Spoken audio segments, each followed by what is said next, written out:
Hermanos y hermanas, sean todos bienvenidos a Dios te guía, un espacio donde buscamos acercarnos juntos a la fe, a la oración y a esas enseñanzas que muchas veces Dios permite que lleguen a nuestra vida justo en el momento en que más las necesitamos.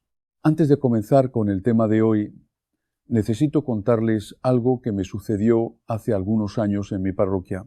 No lo cuento para causar miedo, ni para exagerar nada, sino porque fue una experiencia que nunca he podido olvidar.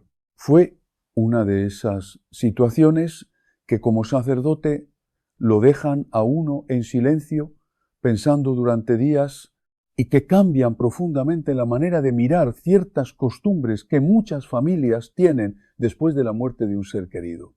Porque hay cosas que hacemos pensando que son normales. Las vemos como gestos de amor, como formas de recordar, como una manera de mantener cerca a la persona que ya partió. Y muchas veces las hacemos sin mala intención, sin pensar que puedan tener alguna consecuencia espiritual o emocional. Pero aquella tarde comprendí que no todo lo que parece inofensivo realmente lo es.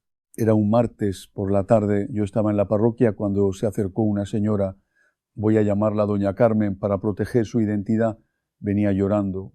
No era un llanto común, no era solo tristeza, venía temblando, con el rostro cansado, con los ojos llenos de angustia. Había en ella una desesperación tan profunda que después de más de 30 años de sacerdocio, pocas veces he visto algo semejante.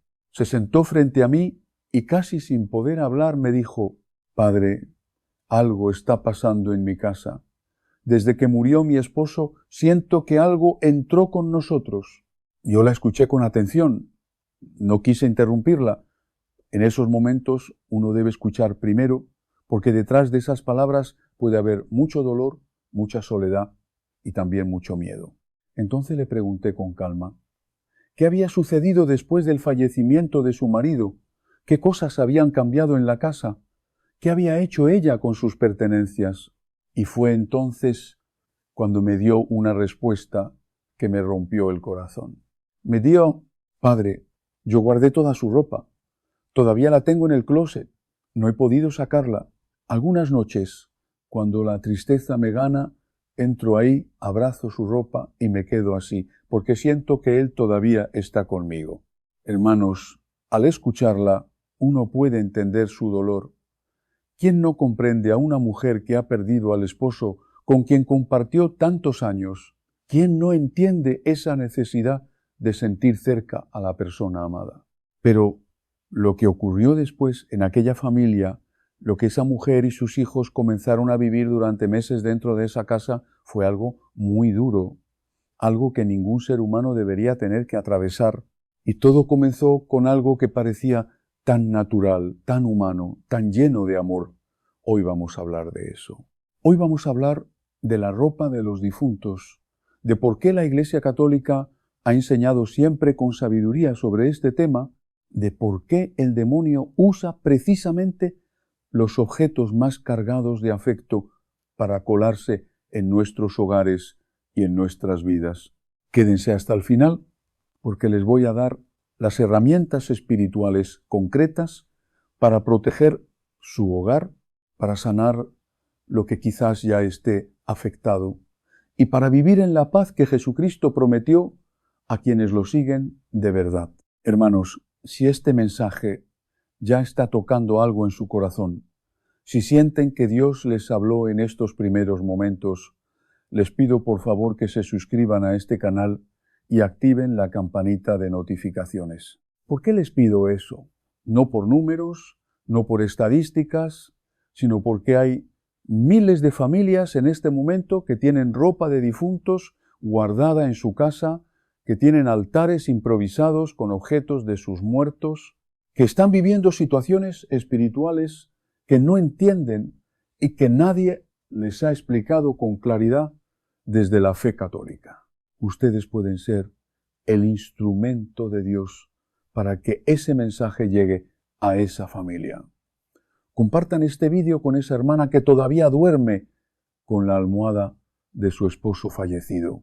Compartan con esa madre que guardó toda la ropa de su hijo y no ha podido soltar el duelo hace ya 5 años, puede ser que Dios los puso frente a esta pantalla precisamente para que sean mensajeros de liberación para alguien que usted ama. Compartan ahora antes de seguir viendo, resoplido, porque las almas no esperan y el tiempo de la misericordia es hoy. Bien, hermanos, comencemos con lo primero que necesitamos entender, que es por qué este tema existe, por qué la Iglesia habla de él, por qué los sacerdotes que trabajamos en ministerio de liberación lo encontramos una y otra vez en los hogares de las familias que vienen a pedirnos ayuda. Vivimos en una cultura, especialmente en nuestra América Latina, tan rica en fe, pero también tan mezclada de tradiciones, en donde la muerte es al mismo tiempo temida y familiarizada.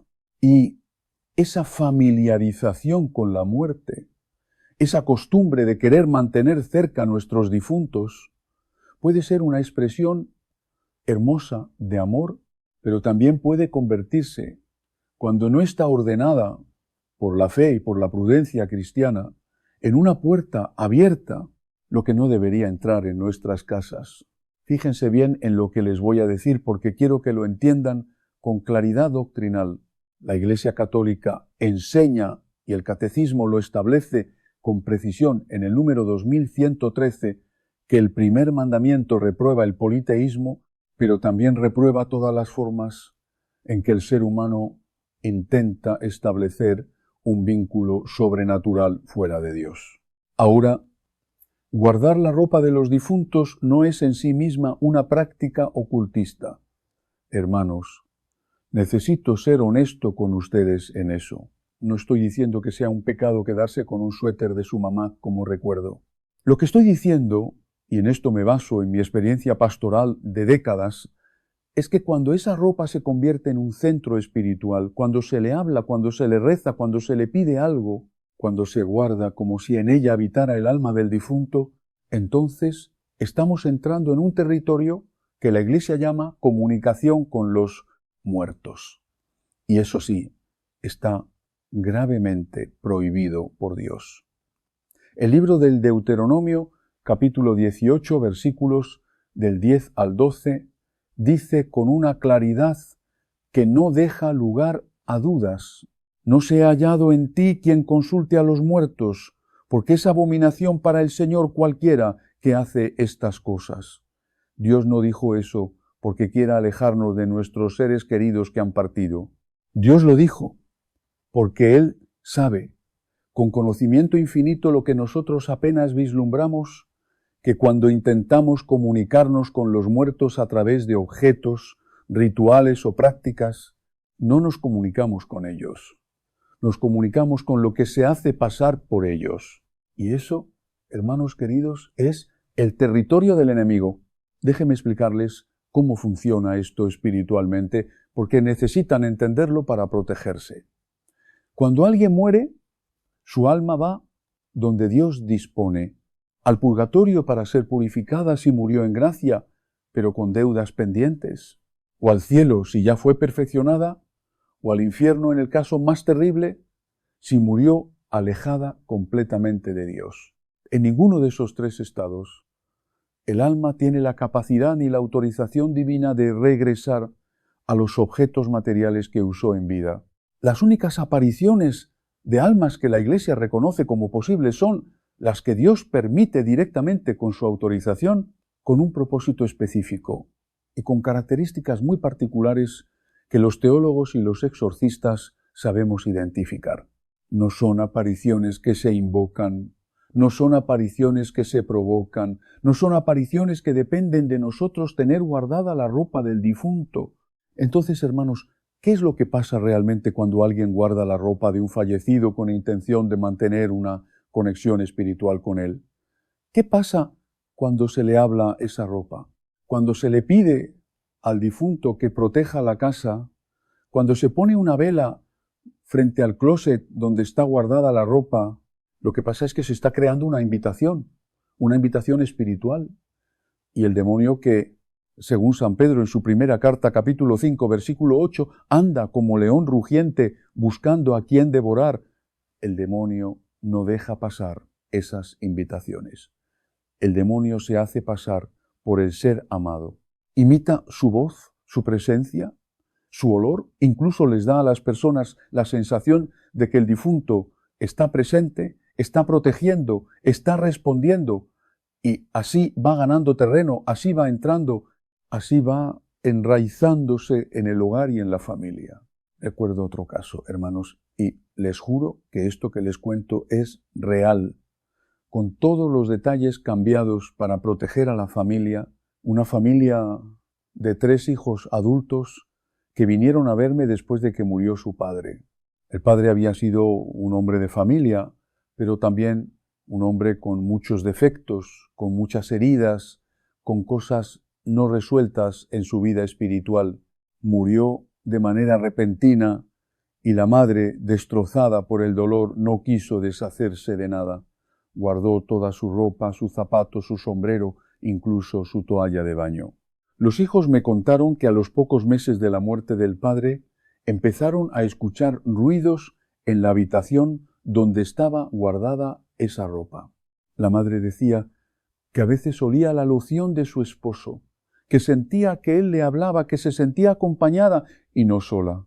Los hijos al principio pensaron que era el duelo normal, el dolor natural de una viuda, pero luego empezaron cosas más graves. Uno de los hijos comenzó a tener sueños perturbadores, pesadillas, donde el padre aparecía con una expresión que no era la suya, con palabras que el padre jamás hubiera dicho en vida, palabras llenas de odio y de amenaza. La hija del medio comenzó a sentir presencias en su cuarto y la madre, esa madre que tanto amaba a su esposo y que tanto lo extrañaba, comenzó a cambiar. Se volvió más irascible, más cerrada, más distante de la iglesia. Dejó de ir a misa, dejó el rosario. Cuando fui a visitar esa casa, hermanos, sentí algo que los que trabajan en Ministerio de Liberación reconocemos, una pesadez espiritual, una opresión que no viene de las paredes, sino de algo que habita entre las paredes. Eso comenzó con ropa guardada. Eso comenzó con algo que parecía amor y que el enemigo convirtió en una trampa. Y cuando hablo de esto, hermano, no hablo para asustarlos, aunque sí quiero que tomen esto con toda la seriedad que merecen.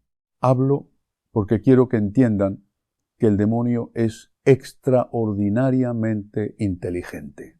San Ignacio de Loyola, en sus ejercicios espirituales, describió al demonio como un capitán que estudia la fortaleza del castillo antes de atacar.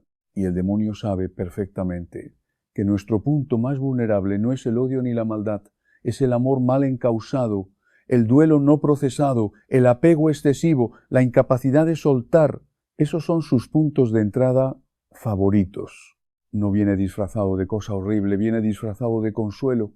¿Cuántas personas conocen ustedes, hermanos, que están atrapadas en un duelo que no termina nunca? ¿Cuántas familias conocen donde el muerto parece más presente en la casa que los vivos? ¿Cuántas habitaciones de difuntos existen en los hogares de sus vecinos, sus amigos, sus propios familiares, donde la ropa sigue colgada como estaba el día que esa persona partió, donde el cuarto no ha sido tocado? Hermanos, eso no es respeto al difunto. Eso es, en muchos casos, una invitación al engaño espiritual más sutil que existe. Y fíjense, quiero ser muy claro en algo porque no quiero que nadie salga de aquí con una culpa desordenada. El duelo es sagrado. El dolor por la pérdida de un ser amado es una de las experiencias más profundamente humanas que existen. Jesús mismo lloró ante la tumba de Lázaro.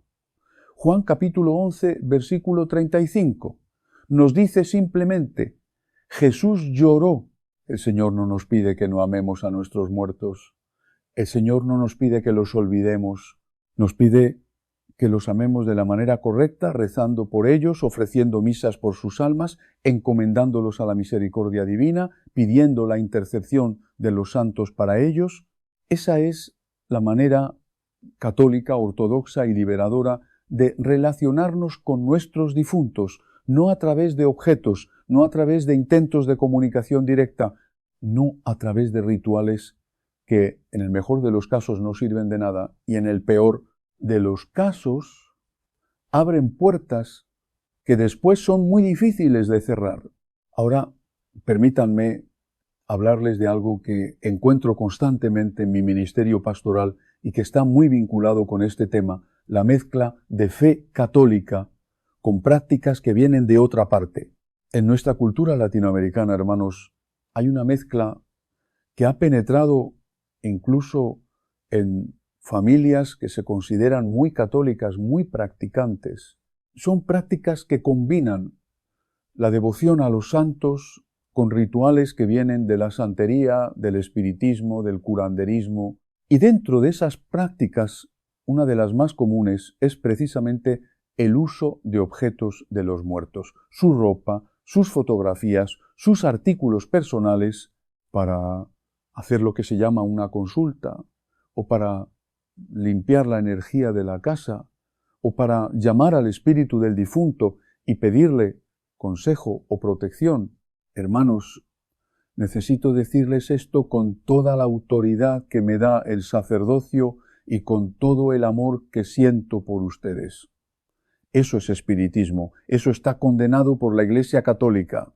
Y no importa si se le pone una imagen de la Virgen al lado, no importa si se reza un Padre Nuestro antes, no importa si el curandero o la santera que hace el ritual lleva un rosario al cuello.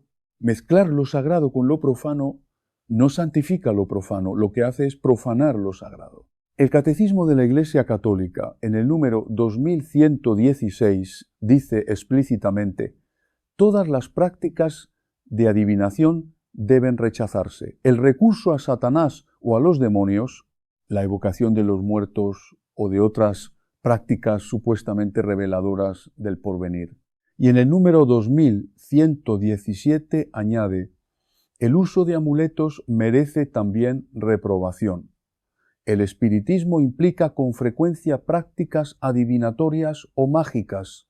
Por eso la Iglesia advierte a los fieles que se guarden de él. ¿Se dan cuenta? No es que yo esté inventando algo nuevo, no es que sea yo especialmente estricto, tradicional, en exceso. Es el catecismo. Es la enseñanza oficial de la Iglesia, que todos los católicos están llamados a conocer y a vivir. Y esa enseñanza es protectora, hermanos. Esa enseñanza existe porque Dios, que nos ama infinitamente, quiere protegernos de lo que nos daña, aunque a veces no lo veamos. Déjenme contarles otro caso, porque las experiencias pastorales concretas son las que más tocan el corazón y las que más ayudan a entender. Una joven de unos 30 años, hija de una familia muy devota, vino a verme completamente deshecha.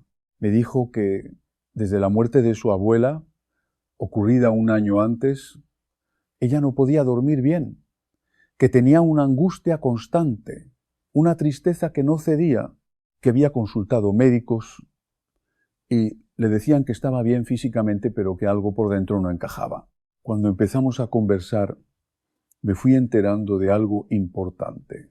A los pocos días de morir la abuela, la madre de esta joven, siguiendo una costumbre familiar, le había dado a la nieta el chal preferido de la abuela, su rebozo, diciéndole que así la abuelita siempre estaría con ella. La joven dormía con ese rebozo, lo tenía en su cama, le hablaba antes de dormir, le pedía a su abuela que le diera paz para dormir y lo que encontraba no era paz, era lo contrario. Cuando le expliqué lo que posiblemente estaba pasando, cuando le hablé de cómo el enemigo usa esos objetos cargados de afecto, la joven se resistió al principio.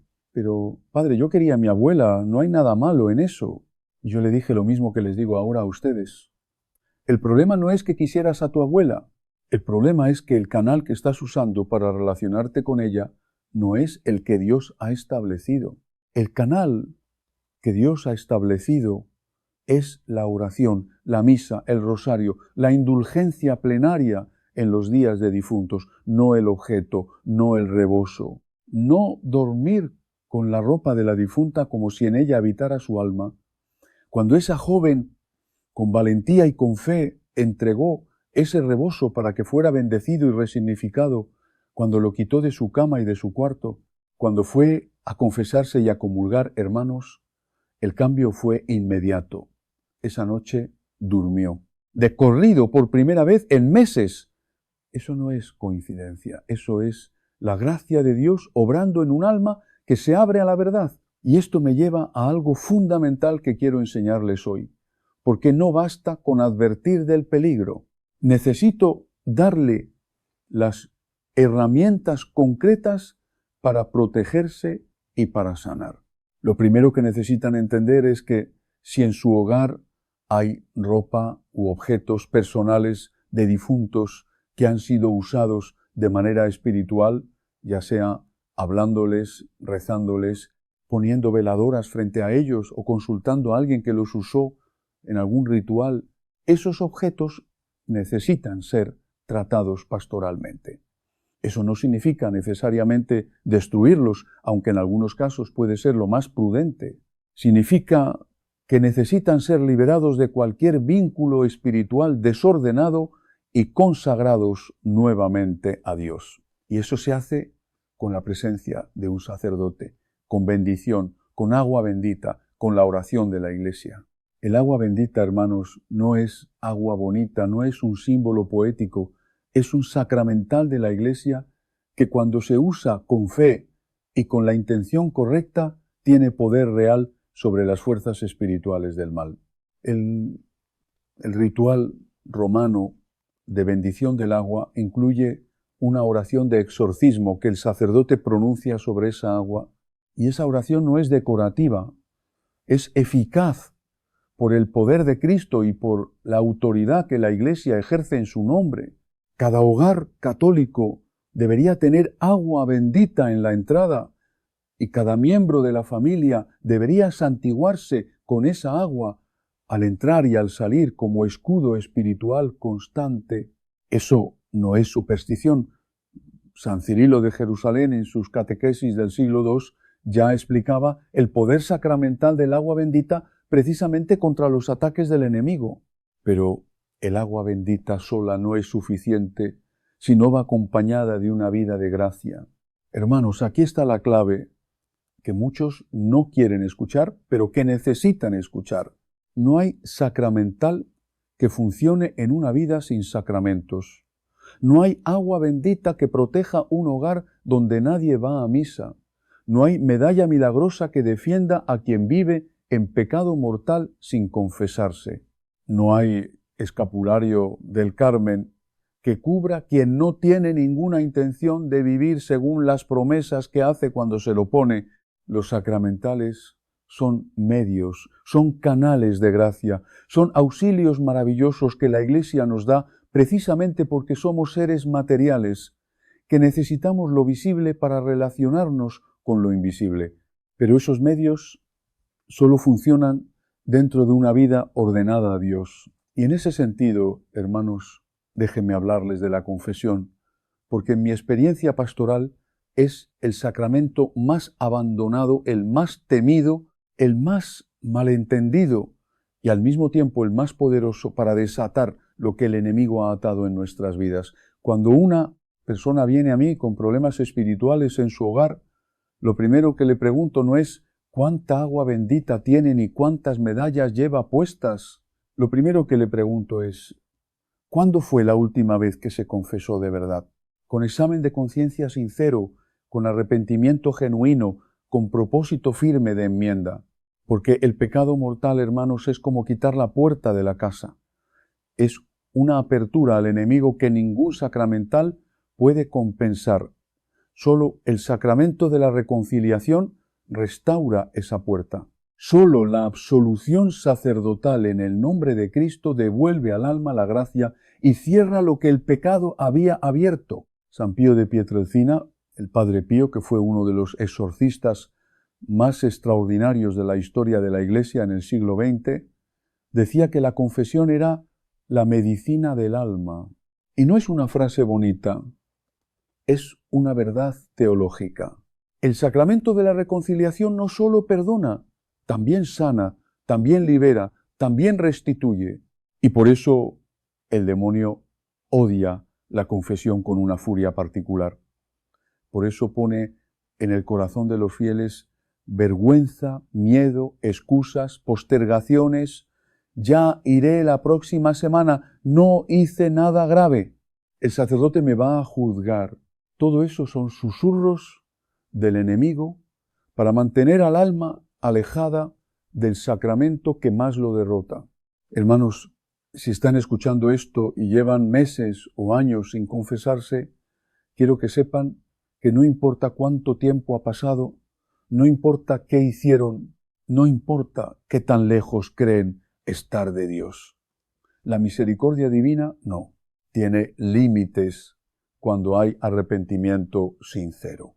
Jesús en la parábola del Hijo Pródigo, en Lucas capítulo 15, nos muestra un padre que no solo perdona cuando el hijo regresa, sino que corre hacia él, que lo ve desde lejos, que no espera que llegue para abrazarlo.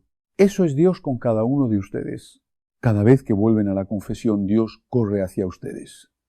Y junto con la confesión, hermanos, quiero hablarles de la Eucaristía, porque es imposible hablar de protección espiritual sin hablar del cuerpo y la sangre de Cristo.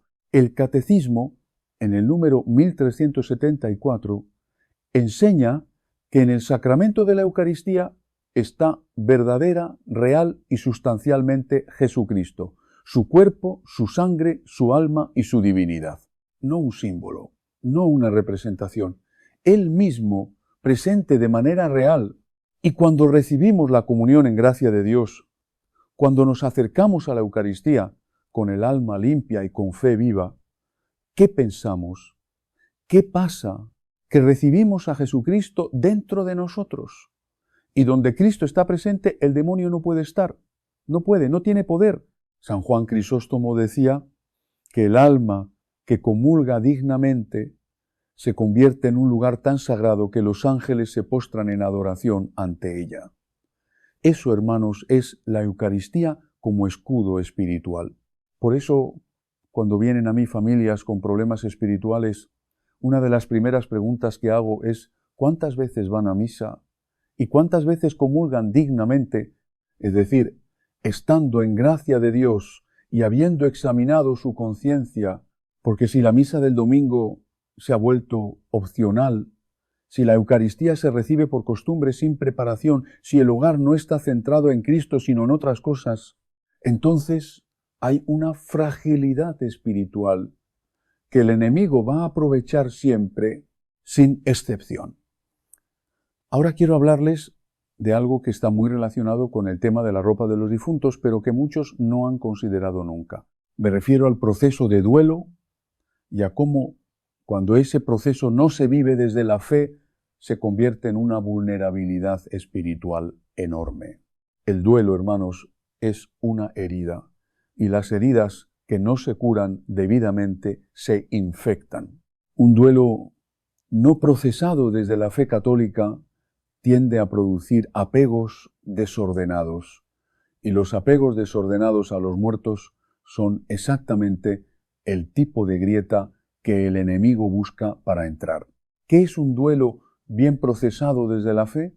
Es un duelo en el que la persona acepta la muerte como parte del plan de Dios, no como un error, no como algo injusto, no como algo contra lo cual hay que rebelarse, sino como el paso natural hacia la vida eterna que Jesucristo conquistó con su muerte y resurrección. Es un duelo en el que la persona reza por el alma del difunto, ofrece misas, gana indulgencias para ayudarle a purificarse si está en el purgatorio. Es un duelo en el que la persona confía en la misericordia de Dios para con esa alma. Y es un duelo en el que la persona poco a poco va soltando la presencia física del difunto precisamente porque confía en que está en las manos de Dios, que es el mejor lugar donde puede estar. Un duelo mal procesado, en cambio, es un duelo que se rebela contra la muerte, que busca mantener al difunto presente de alguna manera, que no puede soltar porque no confía en que Dios esté al cargo. Y ese duelo mal procesado busca canales para mantener la conexión, la ropa guardada, el cuarto intacto, las fotografías con veladoras, los rituales de comunicación. Y el enemigo, que observa todo esto con atención de depredador, se introduce exactamente ahí, en esa herida abierta, en esa necesidad desesperada de no perder al ser amado.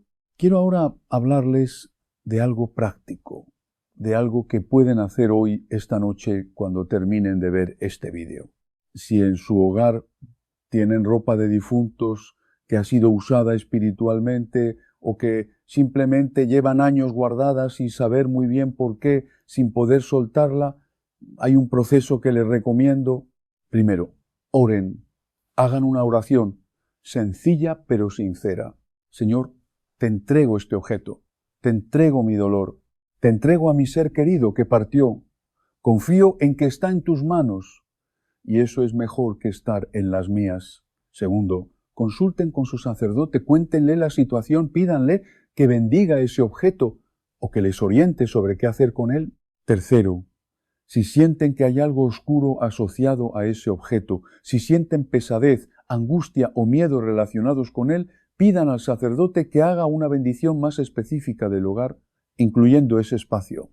Tercero, y esto es importante, no tiren la ropa del difunto en cualquier lugar. Si decidieron deshacerse de ella, pueden donarla a personas que la necesiten. Eso es un acto de caridad que puede ser ofrecido por el alma del difunto. Pueden quemarla con oración, pero no la dejen en un cruce de caminos, no la entierren en algún ritual, no la entreguen a ningún curandero. Esas son prácticas que pertenecen al ocultismo y que abren puertas que no queremos abrir. Cuarto, después de haber tratado esa ropa o objetos pastoralmente, rocíe hogar con agua bendita. Empiecen por la entrada, vayan cuarto por cuarto sin saltarse ninguno, ni el baño, ni la cocina, ni el garaje, ni el cuarto de los niños. Mientras rocían, recen el Salmo 91, el gran salmo de protección, el que comienza con el que habita al abrigo del Altísimo. Ese salmo es una armadura espiritual, cada versículo es un escudo. Recítenlo en voz alta mientras bendicen su hogar. Y luego, hermanos, la siguiente semana vayan a misa, vayan a confesarse, comulguen, reinicien su vida sacramental si la han abandonado o debilitado. Porque la protección espiritual definitiva no viene de los objetos ni de los rituales, viene de vivir en comunión con Dios a través de los sacramentos que Jesucristo instituyó. Precisamente para eso quiero hablarles ahora de la Santísima Virgen María y de su papel en todo esto, porque sería impensable hablar de protección espiritual sin hablar de Nuestra Señora. María, hermanos, es la que aplasta la cabeza de la serpiente. El Génesis capítulo 3, versículo 15 ya lo anunciaba desde el principio de la historia. Pondré enemistad entre ti y la mujer, entre tu descendencia y la suya. Esa mujer es María. Y esa enemistad es radical, es total, es absoluta. El demonio le teme a María de una manera que nos cuesta comprender a los seres humanos. No porque María tenga poder propio, sino porque María está totalmente unida a Dios, totalmente llena de su gracia, totalmente vacía de ego y de pecado. Y donde hay esa plenitud de Dios, el enemigo no tiene nada que aferrarse. El Santo Rosario, hermanos, es una de las armas más poderosas que la Iglesia nos ha dado. No es un ejercicio devocional bonito, es una oración de guerra espiritual. Santa Domínica, San Luis María, Griñón de Montfort, el Beato Bartolomé de los Mártires, todos los grandes marianos de la historia de la Iglesia lo han repetido. El rosario tiene poder sobre el demonio. La misma Nuestra Señora de Fátima, en sus apariciones de 1917, que la Iglesia reconoce como auténticas, pidió que se rezara el rosario todos los días. Todos los días. No de vez en cuando, no cuando nos acordemos, todos los días. ¿Por qué? Porque la batalla espiritual es cotidiana, hermanos. El enemigo no toma días libres, no se descansa. Y nuestra devoción mariana tampoco puede ser ocasional si queremos vivir en verdadera protección espiritual en los hogares donde hay problemas espirituales que vinieron de objetos de difuntos mal manejados o de prácticas ocultistas de cualquier tipo. Yo siempre recomiendo comenzar a rezar el rosario en familia, no el rosario individual, aunque ese también vale, sino el rosario familiar, resoplido, la familia reunida, aunque sea 10 minutos, ante una imagen de la Virgen, rezando juntos, eso crea una protección espiritual sobre el hogar que es difícil de superar. San Juan Pablo II decía que el rosario familiar es el arma más poderosa contra las fuerzas del mal en el hogar. Y él sabía de lo que hablaba. Él vivió la guerra, vivió el totalitarismo, vivió la persecución y salió victorioso, precisamente porque era un hombre de rosario diario. Permítanme hablarles también de algo que se mezcla frecuentemente con el tema de la ropa de difuntos y que encuentro mucho en mi ministerio, las limpias que hacen algunos curanderos usando ropa o pertenencias de personas fallecidas. En ciertas regiones de Latinoamérica existe la práctica de llevar la ropa de un difunto a un curandero, a una santera o a alguien que practica espiritismo para que limpie a los familiares del muerto pegado o para que despache al difunto y lo mande a donde debe ir. Hermanos, si alguno de ustedes o algún familiar ha hecho eso, necesito decirles con caridad, pero con firmeza, han abierto una puerta, han permitido que alguien que trabaja con espíritus ajenos a Dios manipule espiritualmente la memoria y los vínculos de su familia con ese difunto. Y eso tiene consecuencias. No porque el curandero sea poderoso, el demonio no es Dios. No tiene el poder de Dios, pero sí tiene poder suficiente para dañar cuando se le da permiso. Y llevar la ropa de un difunto a alguien que practica espiritismo es darle permiso, es abrir una ventana, aunque no sea intencional, aunque se haya hecho por amor al difunto, aunque el curandero jure que trabaja con Dios y con los santos. No, hermanos, no funciona así. El bien no se mezcla con el mal. La luz no tiene comunión con las tinieblas. San Pablo lo dijo en la segunda carta a los Corintios, capítulo 6, versículo 14. ¿Qué tiene que ver la luz con las tinieblas? Si alguien en su familia hizo eso, si llevaron ropa de un difunto a un curandero o santera, lo que necesitan hacer es arrepentirse sinceramente de esa práctica, confesarla como pecado en el sacramento de la reconciliación, consagrar o destruir cualquier objeto que ese curandero les haya dado o devuelto y hacer una bendición de su hogar con un sacerdote católico y luego reiniciar su vida de fe con los sacramentos, con el rosario, con el agua bendita, con todo lo que la Iglesia les da para protegerse. Quiero dedicarles unos minutos también a las fotografías, porque las fotografías están muy ligadas a la ropa de los difuntos como objeto de apego espiritual desordenado. Hay una diferencia enorme entre tener una fotografía de un ser querido fallecido como recuerdo de amor y gratitud y convertir esa fotografía en un altar donde se ponen veladoras, flores, agua, comida. Eso, segundo, hermanos, es un altar de muertos. Y los altares de muertos, con toda la tradición cultural que tienen en algunos países de América Latina, no son una práctica católica.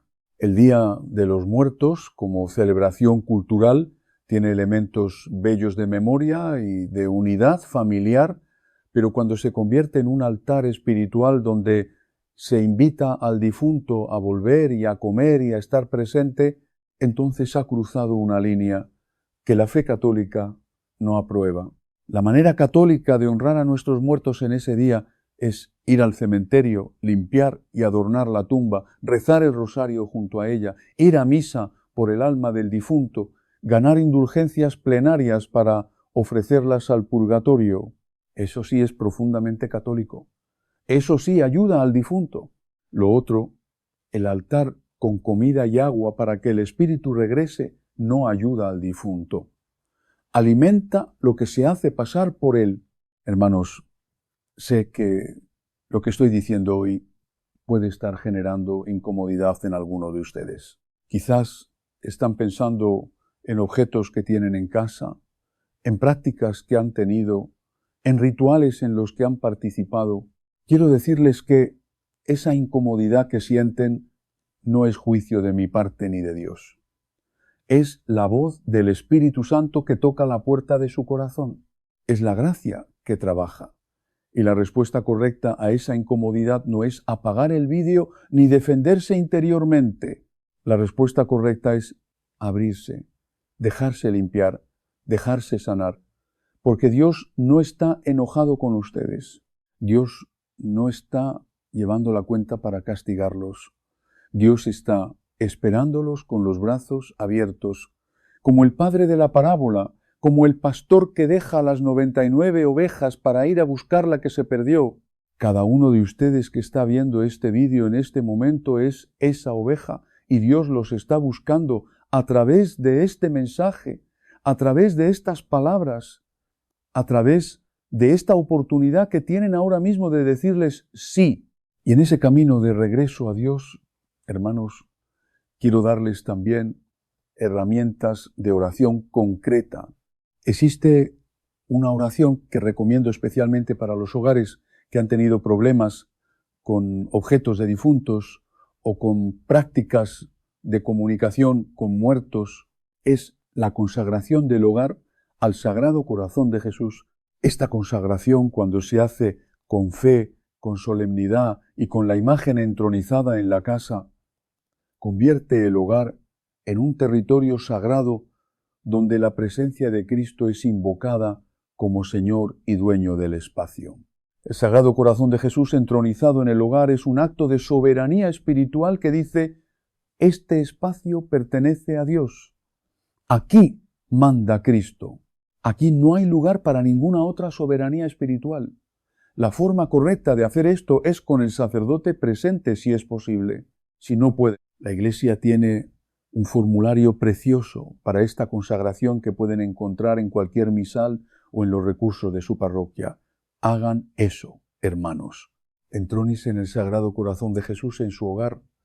Pónganle el lugar más visible de la casa, no escondido en un cuarto, sino en la sala, en el centro, en el lugar donde la familia se reúne. Que Cristo sea el centro visible de su hogar, porque sólo cuando Cristo es el centro, todo lo demás queda en el lugar que le corresponde. Déjenme ahora hablarles de la unción de los enfermos, que mencioné al principio, porque tiene una relación directa con el duelo y con el apego a los difuntos. Muchas familias que vienen a mí con problemas espirituales relacionados con sus muertos tienen en común algo doloroso. El ser querido falleció sin recibir los últimos sacramentos. Murió de repente, murió alejado de la iglesia, o la familia no pensó a tiempo en llamar al sacerdote y ese peso, ese no llegué a tiempo para que muriera bien, se convierte en una fuente de culpa y de apego desordenado. La familia guarda la ropa, no puede soltar el duelo, busca comunicarse con el difunto a través de curanderos o de objetos, todo movido en parte por esa culpa de no hice suficiente. Hermanos, si están en esa situación, quiero liberarlos de esa culpa ahora mismo. La misericordia de Dios es infinitamente más grande que cualquier omisión nuestra. Dios conoce las circunstancias, Dios conoce el corazón del difunto. Dios sabe si en los últimos momentos de esa vida hubo un movimiento interior de arrepentimiento, aunque fuera mínimo, aunque nunca lo hayamos sabido. El llamado bautismo de deseo, que la teología reconoce, es la posibilidad de que Dios, en su misericordia, acoja al alma que no pudo recibir los sacramentos, pero que en lo profundo de su ser deseaba a Dios, aunque no lo supiera articular. No podemos garantizar eso para nadie. Específico, eso solo Dios lo sabe, pero podemos confiar en que la misericordia de Dios es el último recurso de toda alma que parte de este mundo. Lo que sí pueden hacer, y es tremendamente poderoso, es ofrecer misas por esa alma. Cada misa que se ofrece por un difunto es un torrente de gracia que Dios aplica a esa alma según su sabiduría. San Gregorio Magno en sus diálogos ya documentaba en el siglo VI la eficacia de las misas por los difuntos. La tradición de las 33 misas gregorianas, es decir, 33 misas ofrecidas en días consecutivos por el alma de un difunto, es una de las prácticas más antiguas y más poderosas de la Iglesia para ayudar a las almas del purgatorio. Si tienen un ser querido que partió y no pudieron hacer nada en el momento, hagan eso ahora. Pidan 33 misas gregorianas por su alma. Eso es hacer algo real, algo concreto, algo que tiene eficacia espiritual garantizada por la fe de la Iglesia. Es infinitamente más eficaz que guardar su ropa. Hay algo más que quiero decir antes de llegar al final de este tiempo que hemos compartido, y es sobre el perdón. Porque en muchos casos de apego espiritual desordenado a los difuntos, hay una herida de perdón no dado. El familiar que murió y con quien quedaron cuentas pendientes. El padre que se fue sin pedir perdón. La madre que nunca supo amar como debía. El hijo que se fue en un momento de ruptura con la familia, y ese duelo no procesado de relaciones heridas se convierte en un apego oscuro que busca resolución de maneras que no son las de Dios. El perdón, hermanos, no es un sentimiento, es una decisión.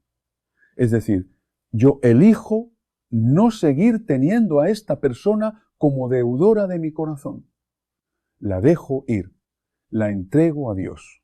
Eso no significa que lo que hicieron estuvo bien, no minimiza el daño, pero libera al que perdona de la prisión del rencor que el enemigo usa como ancla espiritual. Y en el caso de los difuntos, perdonar es también una forma de soltarlos, de decirles, te libero, no te necesito presente, confío en que Dios está contigo y yo también estoy con Dios. Ese perdón se puede hacer en oración, se puede hacer delante del sacerdote en la confesión, mencionando el rencor que se lleva contra el difunto como parte del examen de conciencia, se puede hacer con el acompañamiento de un director espiritual que les ayude a procesar esa herida desde la fe. Pero se tiene que hacer, hermanos, el rencor no procesado y el apego no soltado son dos de las principales razones por las que las almas quedan enganchadas a los muertos y los muertos o lo que se hace pasar por ellos quedan enganchados a las casas. Estamos llegando al final de este tiempo juntos. Y antes de hacer la oración final, quiero darles una última herramienta práctica, el examen de conciencia sobre estos temas.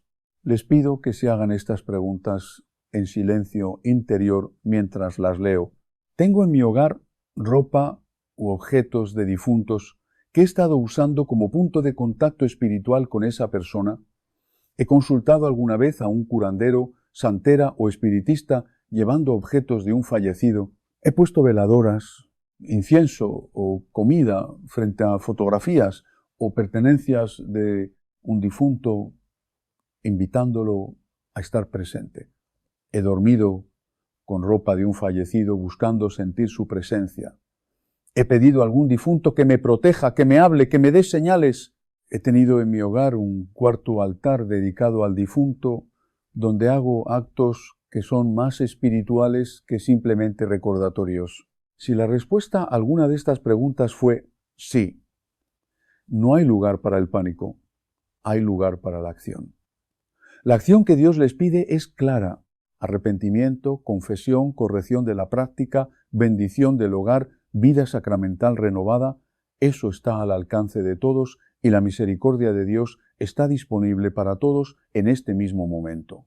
Hermanos, antes de que recemos juntos, les pido de nuevo, si este mensaje tocó su corazón, si sienten que fue Dios quien los puso frente a este video, compartan ahora.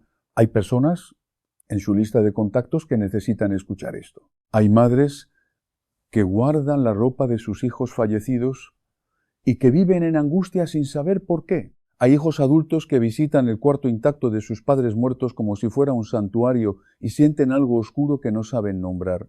Hay familias que pagaron a curanderos para que despachen al difunto y que ahora tienen más problemas que antes. Ustedes pueden ser el instrumento de Dios para que ese mensaje llegue a ellos. Compartan, suscríbanse, activen la campanita, no por mí, sino por las almas que están esperando escuchar esto. Y ahora, hermanos, vamos a terminar orando juntos. Los invito a que se pongan de pie si pueden o que se inclinen levemente si están sentados en señal de reverencia ante Dios que nos escucha. Señor Jesucristo, tú que eres el mismo ayer, hoy y siempre, tú que venciste la muerte con tu muerte y devolviste la vida con tu resurrección, te presentamos en este momento a cada persona que está escuchando estas palabras. Conoce sus hogares, Señor. Conoce los objetos que guardan, conoce los duelos que no han terminado, conoce las puertas que se abrieron por ignorancia, por amor mal encausado, por dolor no sanado. Y en tu nombre, Señor Jesucristo, en la autoridad que tú has dado a tu Iglesia, sobre todo poder del maligno, declaramos que todo vínculo espiritual desordenado que exista entre los vivos y los muertos en estos hogares, es roto ahora por el poder de tu sangre preciosa, que toda presencia oscura que se haya introducido a través de objetos de difuntos, de consultas con curanderos, de rituales espiritistas, de apegos desordenados, sea expulsada de estos hogares en tu nombre. Que la paz que el mundo no puede dar, tu paz descienda sobre estas familias. Que los ángeles custodios llenen los espacios que las tinieblas han desocupado.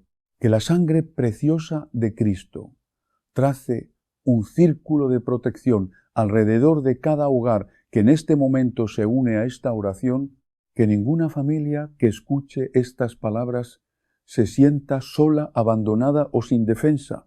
Que el Señor entre en cada casa, en cada habitación, en cada corazón herido, y lleve su paz donde hay miedo, su luz donde hay oscuridad y su consuelo donde todavía hay lágrimas. Santísima Virgen María, Reina del cielo y de la tierra, Madre de los vivos y de los muertos, te pedimos que intercedas por todas estas familias. Tú que aplastas la cabeza de la serpiente, cúbrelas con tu manto maternal. Protege a los hijos, fortalece a los padres, consuela a quienes han perdido a un ser querido y acompaña a quienes todavía cargan con dolor en silencio.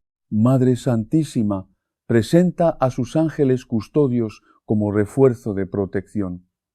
Que en cada hogar donde ahora se escucha esta oración reine Jesucristo, tu Hijo amado. Que Él sea el centro de la familia, la fuerza en la dificultad, la esperanza en la tristeza y la paz en medio de toda preocupación. Amén. San Miguel Arcángel, defiéndenos en la batalla. Sé nuestro amparo contra la perversidad y las asechanzas del demonio. Que Dios lo reprenda, pedimos suplicantes. Y tú, príncipe de la milicia celestial, arroja al infierno con el divino poder a Satanás y a los demás espíritus malignos que andan dispersos por el mundo para la perdición de las almas. Amén. Hermanos, los bendigo con todo mi corazón, en el nombre del Padre, del Hijo y del Espíritu Santo. Lleven esta paz con ustedes. No permitan que el miedo gobierne su hogar. Cuiden su casa, cuiden su alma, cuiden su familia. Vivan los sacramentos, vuelvan a la confesión si hace tiempo no lo hacen, participen de la Santa Misa, recen el rosario y mantengan a Cristo en el centro de todo. Y si después de este video sienten que necesitan hablar con un sacerdote, no lo dejen para después. Acérquense a su parroquia, pidan orientación, pidan ayuda, pidan oración. El tiempo de la misericordia es hoy. El momento de la gracia es ahora. Dios no se cansa de llamar, no se cansa de perdonar y no se cansa de abrir sus brazos a quienes vuelven a Él con humildad. Que Dios los bendiga y los guarde. Que la Santísima Virgen María los cubra con su manto. Que San Miguel Arcángel defienda sus hogares y que el poder de la cruz de Cristo los proteja hoy, esta noche y siempre. Si esta oración y esta enseñanza tocaron su corazón, los invito a suscribirse a Dios te guía, a activar la campanita y a compartir este vídeo con alguien que pueda necesitarlo. Gracias por acompañarnos en este momento de fe. Que el Señor les conceda una noche en paz y nos encontraremos nuevamente mañana, si Dios quiere, para seguir caminando juntos bajo su luz. En el nombre del Padre, del Hijo y del Espíritu Santo. Amén.